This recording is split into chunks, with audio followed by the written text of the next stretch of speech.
Welcome to Your Future Starts Now, the go-to podcast for extraordinary women who are ready to step into their next chapter with authentic confidence. I'm your host, Gia Lacqua, empowerment coach, motivational speaker, children's book author, and girl mom. Whether you're a corporate powerhouse or an entrepreneur, this show is designed for you. Your Future Starts Now is more than just a podcast. It's a movement towards rewriting the rules of success for high-achieving women. Are you ready to get unstuck and step into your next chapter? If so, you're exactly where you need to be. Your future starts now. Welcome to Your Future Starts Now. I'm your host, Gia Lacqua. I want to thank you for joining us. Today, I'm excited to introduce you to Danita Young. Danita is a transformational coach. She's a cognitive performance expert, 8-year business owner. She's got a community list of over 350,000. 15 million in sales annually. She's a nationally qualified bikini competitor, a certified personal trainer, and the list goes on. Danita, welcome to the show. So happy to have you join us today. Thank you for having me. Appreciate it. Yeah, I'm excited to chat with you today. Before we dive into the good stuff, tell us a little bit about your background and what led you to the work that you're doing today. Oh boy, I was a very late bloomer, had no idea where I was going, didn't know what I was going to be when I grew up. I feel like everybody else was trying to hurry up and run to this race of what are we going to be when we grow up? And everyone else seemed to find it. I was very much a late bloomer. It took me a little bit of some time, and I thought it was personal training. I mean, I thought it was a lot of things, but ended up in personal training and absolutely loved it. But what I recognized in personal training is it wasn't about the amount of nutrition or workouts I gave to individuals. It came down to it's a transformation. And that really woke me up and led me to what I am now. Some people would call it as like a life coach, but for me, I call it transformation coach. So whatever that is to people, but I am so aligned with it, and it feels amazing to really have people step into their power. What has led me now to where I'm at. It's incredible. And I can see the joy and the passion as you talk about the work that you do.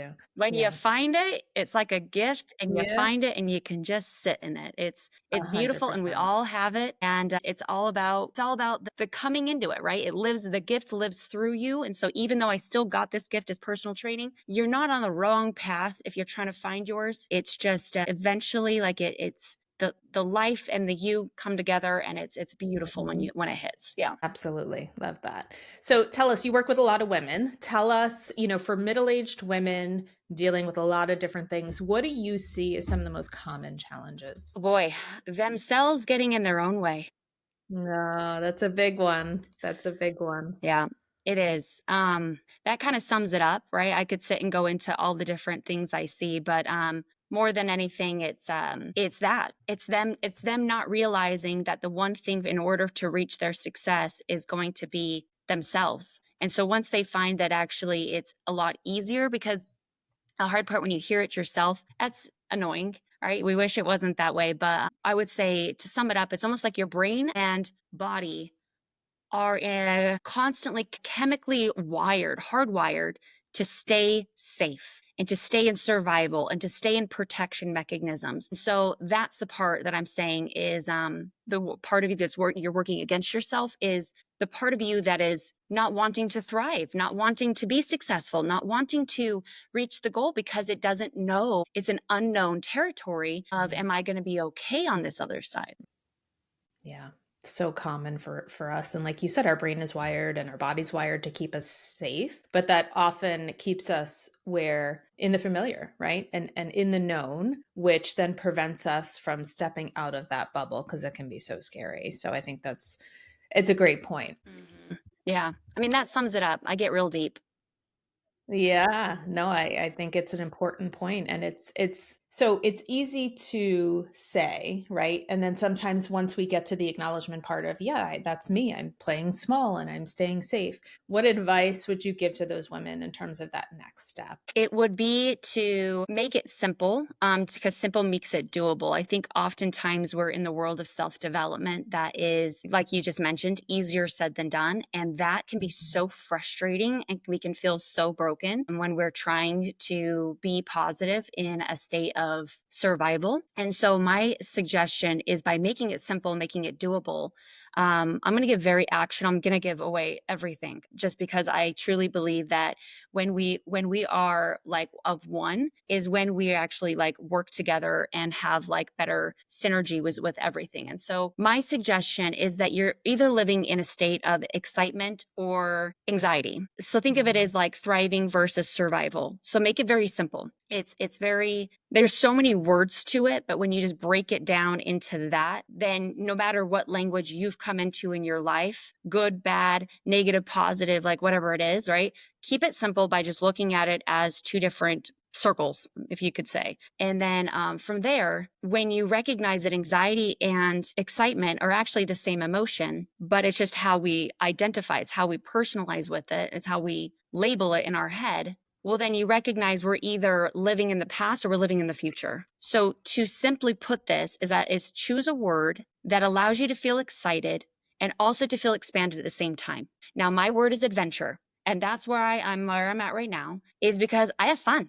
I have fun what I do in my gift. I adventure into the unknowns and I open myself up, and that's where more success is. So that's how I would tell people to get through that, is find a word, that one word that resonates most with them, that ignites that excitement and expansionness. Yeah, I think that's such great advice in terms of thinking about where you want to be, where you want to go, and something that kind of pulls you, right? And gives you that draw. Mm-hmm.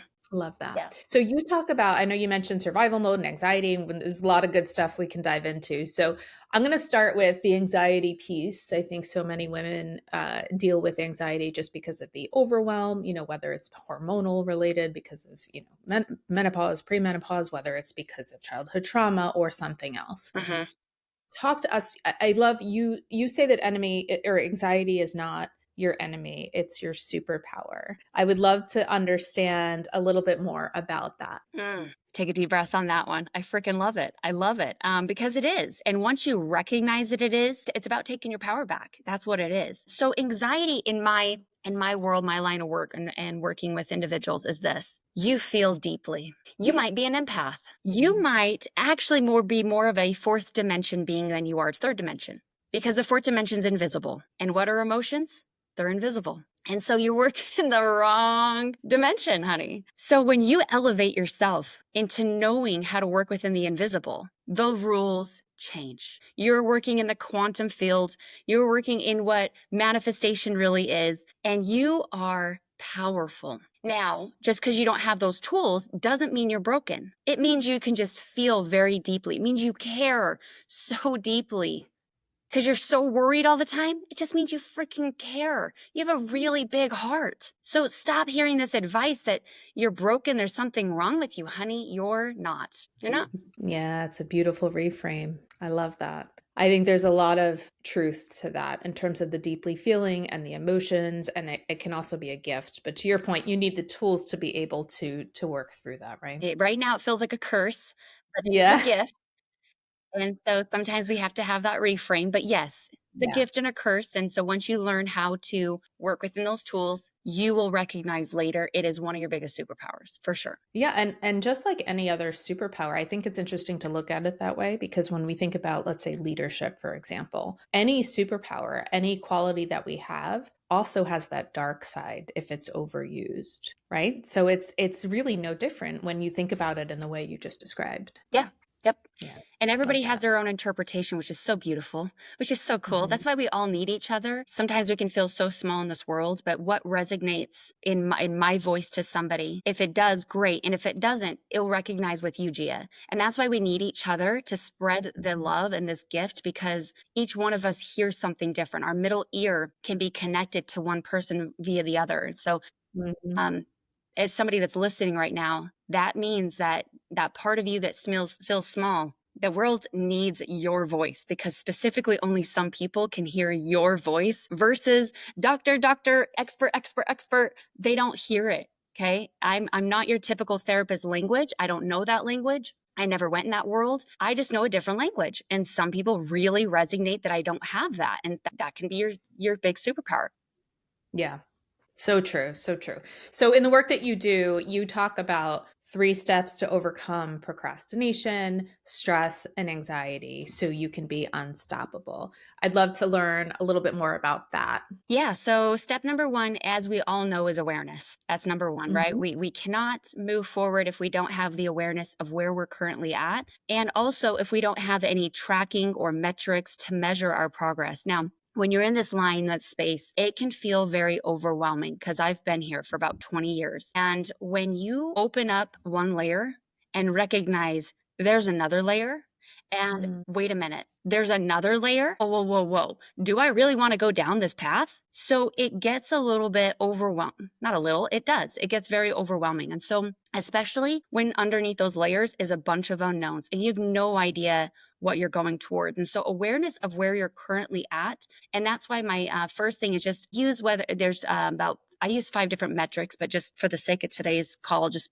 point out maybe 2 of my top ones, which Mhm. one is about your vagus nerve. I split it up into 3 parts, even though there's 2 phases or states you can be in at a time, your parasympathetic or your sympathetic. But when you look at it as like 3 levels, it breaks it down more simple. So like think of it as like red is your freeze, yellow is your fight or flight, and green is your calm, curious, grounded, right? And so the goal is obviously we want to all get to green. Why do we want to get to green? Dude, that's where success is. And I will promise you that. For my people that might be listening to this, I don't promise unless I really freaking mean it, because I am one that lives in truth. And so what that means is by knowing what percentages we are in operating in each one of those states is very important, because that's also going to be very important as to why our body is doing what it's doing. The vagus nerve is this super highway that runs through the body, right? It's the nervous system that connects to every single thing in the body. So if those that are listening that are in that world of anxiety, stress, or procrastination, you might be, if it's been a while that you've been in there, you might start seeing physical symptoms of that. And physical Mhm. symptoms are freaking scary, because now you start losing the control. So the red is where you're starting to have those panic attacks, or you're starting having back pain, and no doctor can explain why you are having that back pain. So what do you hear? You're in your head. And that is the most scary thing, to feel like there's no control other than the thoughts are creating this nervous system to be out of whack. Out of whack is 1,000% going into the physical body. Now, if you really look into this, you'll see that when we're in that red or yellow, fight or flight, or in that free zone, our vascular system starts to shrink, which makes our blood pressure rise, hypertension. Our lungs less inflate, they shrink, therefore not being able to bring enough oxygen. And that's why we can't feel like we can't breathe. Therefore, we're not getting enough oxygen to our brain, so we make a lot more costly mistakes. So if you're talking about relationship goals, and you're in that place of survival, the lack of connection you're going to be able to have because your middle ear turns off. Or if you're trying to reach so hard for success, like for those that are the high achieving women that are in here, and they're like, I'm working so freaking hard, but yet you might be going in the wrong direction, but 80 hours a week, and making very, very costly mistakes by being in that survival brain. And this is what I really found out when I was in the fitness space, is I can give you literally the most perfect macros in your diet plan. I could like map it out to a T and your workout plan, and I could have all the tools for you. But if you are stressed out, your cortisol will raise your blood sugar without you even eating. That should hit a lot of you right now, that if you've been living in that world of stress and chaos, but at the same time trying to throw tools at it, you'll recognize this is the powerhouse and this is a center to everything. And that is why I stopped my career of doing fitness only and said, absolutely not. The tools is not where it's at.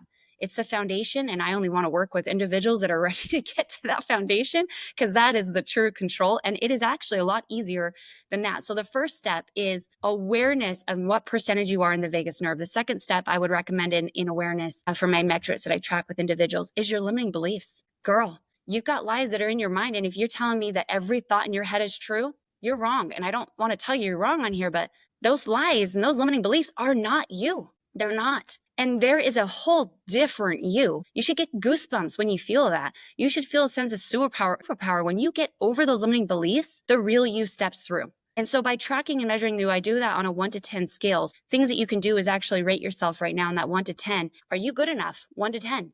Are you worthy? 1 to 10. Are you in control? 1 to 10. Are you happy? 1 to 10. Write down all those beliefs that you can possibly imagine. And when you see if there are anything below 5s, I'm surprised you're not an alcoholic, an addict, or some sort of workaholic, and you're struggling and spinning in the same circles. Surely that's where all my addicts are. If you're over 5s, well, congratulations, you've probably done some work in your life. And if you're a 10, well, honey, you made it. that's the step of finally going, there's a map, and now I can reach this endpoint, and I don't have to flail and open up a bunch of layers, but I know where I'm at and I know where I'm going. Mm-hmm. So that would be step number one. Wow, there's so much there. I love that.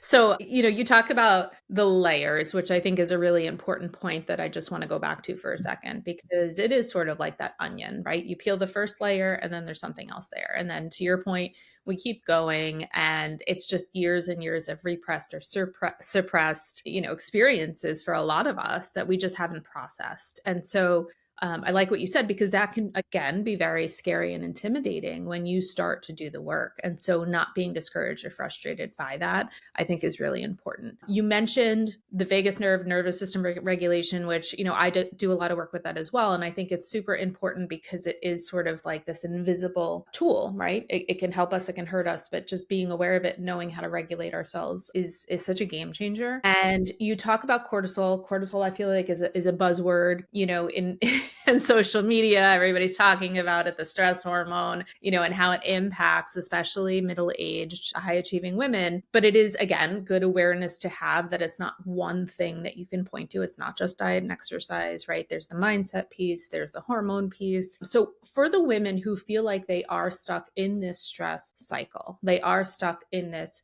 survival mode, who are resonating with your message of, yeah, it's the cortisol that's spiking my blood sugar, despite the fact that I eating pretty well and exercising regularly. What advice would you give to them? Well, everyone's different, so it works really well when I can individually work on that. But as far as a generic response, what you want to find is what will work for you, because the reality is meditating didn't work for me.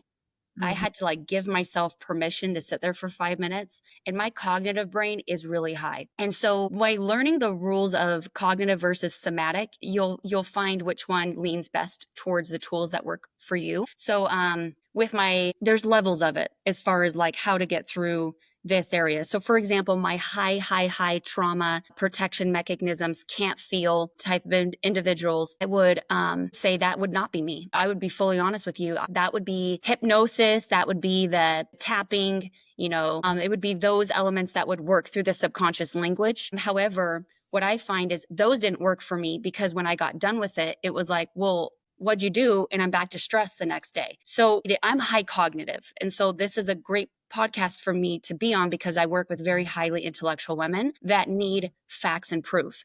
And if they have facts and proof, it leads them to truth, and truth prevails, right? So you can't deny that. I lean a lot towards laws of physics. Albert Einstein is my homie, and I'll always say that forever. Because when you work in that invisible environment is where you can navigate this territory more. I tried medication, and medication, I felt like a zombie, and I felt like, well, that doesn't work for me. The next one, it was like, just go on a walk. Well, went on the walk, but I was back to stress. So, when you learn the cognitive, so cognitive to me worked. I'm using my experience because I'm in a generic realm, and usually I like to help individuals. Maybe I could use you, Gia. But for me specifically, it was, I had to learn. I'm very highly cognitive, and it is one of my gifts, but also one of my biggest Achilles heel, because when I am in my funk, nobody can debate me, because I will have a list of all the things about how I can prove people wrong. And so I had to learn the somatic world. And the somatic world is not one thing is going to work for everybody. So when you think about somatic, just think of it as like your five senses, your body, right? That if your mind is taking over, go to your body. And your body, like being in nature, sitting on the grass, being in the sunlight, or maybe it's just taking a bath and having Epsom salts or essential oils that you can smell. Or for me, I had to be rocked by my loved one. I had to sit him down. I had to drop my independent ego. And I had to say, honey, my cognitive is outbeating everything, and it will outbeat you. It has in the past. So what I need you to do is, when I'm in this state, I need you to hold me, bring me out into sunlight, bring me out into nature, and I need you to rock me. And that was able to help my vagus nerve get regulated, and then I could bring cognitive back, and then my truth came in, and then I could go there. So that's deep, but it just shows like everybody has their own. And my recommendation is find your own. It is such a beautiful discovery when we play in that world of adventure and excitement. Find out what yours is, and then share with your loved ones, So that way your ego doesn't take over. Yeah, I think it's great advice, and I will say definitely relatable. I'm also very cognitive. I've been very heady. I think a lot of women listening to this podcast, right, can relate, no doubt. So, to get out of that takes a bit of work, right? It takes some practice. You have to create that habit. But the advice of getting into your body and the somatic exercises is really critical, I think, and can apply across the board to anybody who's feeling that stress and that pressure. And I know for me, similarly, meditation was not happening. It just was not working, right? And a lot of times we hear, or we read advice on, social media, or we're watching a reel. A lot of it sounds very woo-woo. A lot of it is, oh, take a breath. And sometimes, to your point, it doesn't compute, right? If there's no logic and science behind it, of course there is, but you're not getting that in a 30-second reel. But to your point, it's finding what works for you in your body. Exactly. Yeah, it's not a one size fits all, and that we are very complex individuals. And so, I don't want to sit here and just say, take a deep breath, because that was the most annoying thing as I was going through my journey. Yes, for sure. And there are a ton of tools, and it is good to research and look into each one and try, right? Experiment. I mean, through my journey, have gone through, I've tried everything. I'm like a wellness junkie, I'll try anything. You give it to me and, I'll research it. I'll read about it. I want to understand it. But I'll try it, and if it works, great. And if it doesn't, no loss, right? You move on to the next thing, but at least you could say you've tried it. So I think that's incredible advice. Danita, if there's one message, that you want our listeners to take away from today's episode, what would it be? That this is a viral one going around, in social media, but I'm going to double confirm it. Going down the layers is called healing. And healing is not about becoming strong to endure more pain or more depression or more trauma in your life. It's actually quite the opposite. Healing is being able to allow joy, happiness, and peace back into your body. That is beautiful, really beautiful, because I think for many of us, we're just used to taking more on, right? And feeling that pressure and that weight, but maybe it's about opening up to receive. I love that.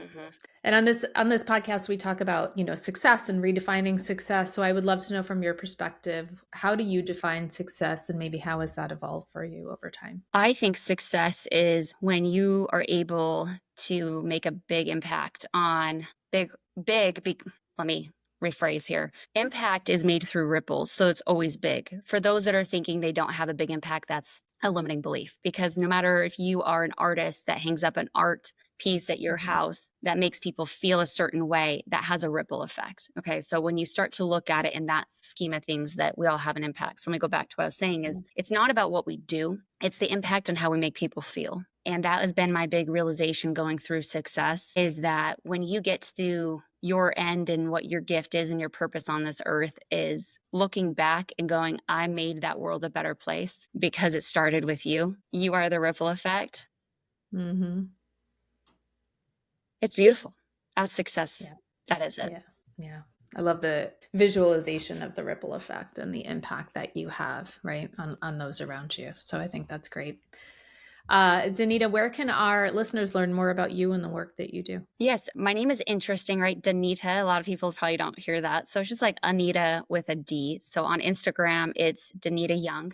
So DANITAYOUNG. Or my website has been rebranded. I went from bootybands.com. Some of you might know me as that. I was really big in the fitness space, but now I've merged over into Line with Danita. Perfect. I want to thank you so much for being here, for sharing your insights and expertise. It's been a pleasure. Well, thank you, Gia, for having this and making it available for women, so that way our highly cognitive selves can break out of this.